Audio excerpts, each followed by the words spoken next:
izin memperkenalkan diri, nama saya Afifah Febri dengan nomor mahasiswa 443210027. Di video ini saya ingin menjelaskan mengenai langkah-langkah analisis diagram kerja.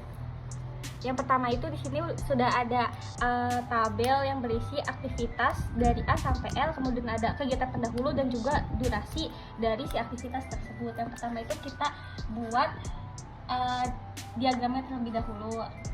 Kan di sini tuh aktivitas yang pertama itu ada A, tetapi si A ini tidak punya kegiatan pendahulunya, jadi dia digunakan sebagai notes awalnya.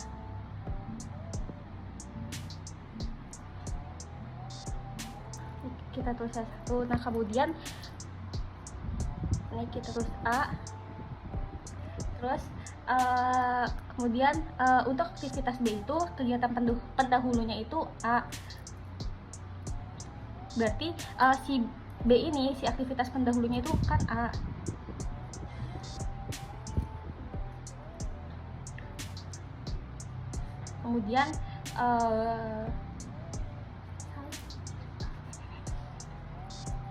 Kemudian si C-nya juga aktivitas pendahulunya itu A. Jadi dimulai dari si A juga.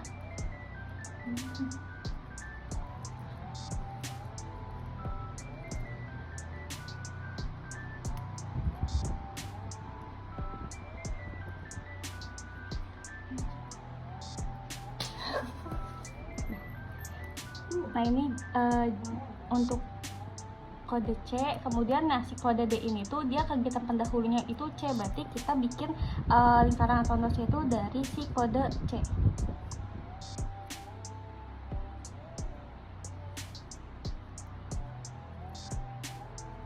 Kemudian yang E itu dia juga dari C.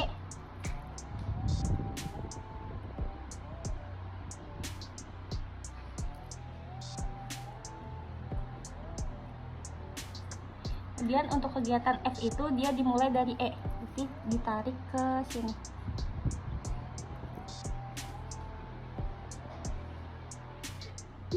Terus untuk kegiatan G-nya itu dimulai dari si kode D. Tapi di sini kan kita lihat kan kalau misalnya si kode H itu dimulai dari FG. Dari kegiatan kodenya itu F sama G, berarti nanti untuk si G ini tuh, untuk si kode H itu dia bakal nyambung antara F sama G. Sedangkan si G ini kita lihat kalau misalnya dia dimulai dari kegiatan pendahulunya tuh D. Jadi di sini dia G. Kemudian ini kan H nih, nah H ini dia kan dimulai dari kegiatan pendahulunya itu G sama F. Kemudian ini H.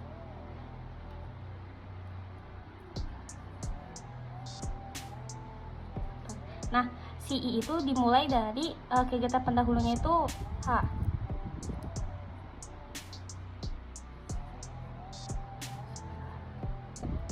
Nah, ini kan si J itu kan dimulai dari I, kemudian ini ditulis dulu notesnya. Ini 10. Nah, kemudian si K juga dimulai dari I, berarti ini kita tarik dari bagian yang kode I.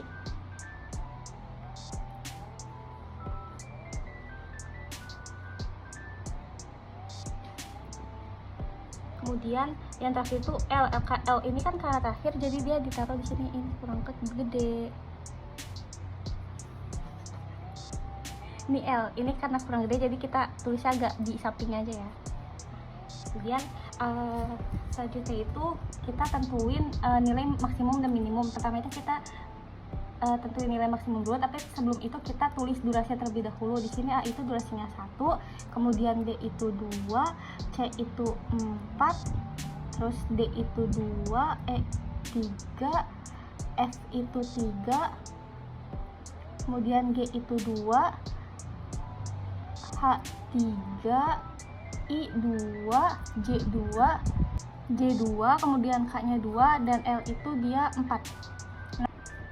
Nah selanjutnya itu kita menentukan nilai maksimum dan minimumnya. Pertama itu nilai maksimumnya ini kita tulis 0 dulu karena ini tuh dia nggak punya, dia tuh tanpa kegiatan pendahulu. Kemudian ditambah sama durasi dari setiap aktivitas nih, 0 tambah 1 itu berarti 1, kemudian 1 tambah 2 itu 3, terus 1 tambah 4 itu 5, 5 tambah 2 itu 7, 5 tambah 3 itu 8.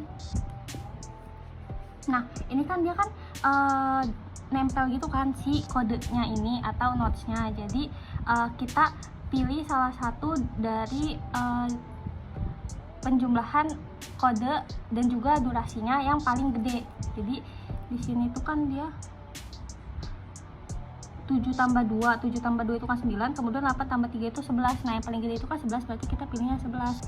Dan 11 tambah 3 itu 14, terus 14 tambah 2 itu 16, 16 tambah 2 itu 18. Kemudian untuk yang sini tuh 16 tambah 2 itu kan 18. Nah ini ditambah dulu sama si punya L nya ini, si durasi L nya, jadi 22.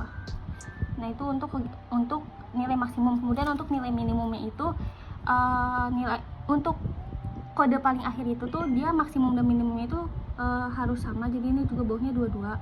Kemudian 22 dikurang 4 itu 18, dan 22 dikurang 2 itu kan 20, kemudian dikurang 4, ya di sini tuh 16, terus 16 dikurang 2 itu 14, 14 dikurang 3 itu dia 11, kemudian 11 dikurang 3 itu kan dia 8. Nah 11 dikurang 2 itu 9, dan 8 dikurang, nah ini kan si kodenya juga nyatu gitu kan antara D sama E. Ini sama kayak tadi yang nilai maksimum, jadi si nilai pengurangan dari nilai minimumnya itu si aktivitas atau kode D sama E nya itu dikurang sama durasi, dan yang paling rendah itu atau yang paling kecil itu digunain untuk nilai minimumnya. Jadi itu kan 9 dikurang 2 itu kan 7, sedangkan 8 dikurang 3 itu 5. Nah 5 itu kan paling kecil, berarti kita ambilnya yang 5. Dan karena ini dia nggak ada terusan atau ujungnya lagi, nih kita tulis 3, terus 5 dikurang 4 itu 1, kemudian 1 dikurang 1 itu 0. Nah selanjutnya itu kita menentukan jalur kritisnya. Ini kita cari yang nilai maksimum dan minimumnya sama. Sini tuh ada 1, kemudian 2, terus 4, kemudian si 2 lagi, kemudian si 3 ini si kode E, terus juga ada kode G, kode F, kode H, kemudian kode I, terus kode J, dan kode K. Kemudian kita menentukan jalur kritisnya. Di sini tuh jalur kritisnya itu yang angka maksimum dan minimum itu sama. Di sini ada yang 1, kemudian 2, kemudian 4, kemudian di sini 3, terus 3 lagi, di sini juga 3 lagi, kemudian 2, dan yang terakhir itu 2. Nah ini kita jumlah aja semuanya, 3, 7, 10, 11, 16, kemudian 18, 20, 22. Nah ini untuk jalur kritisnya itu harus sama dengan nilai akhir si kodenya ini, itu 22. Cukup sekian dari saya. Wassalamualaikum warahmatullahi wabarakatuh.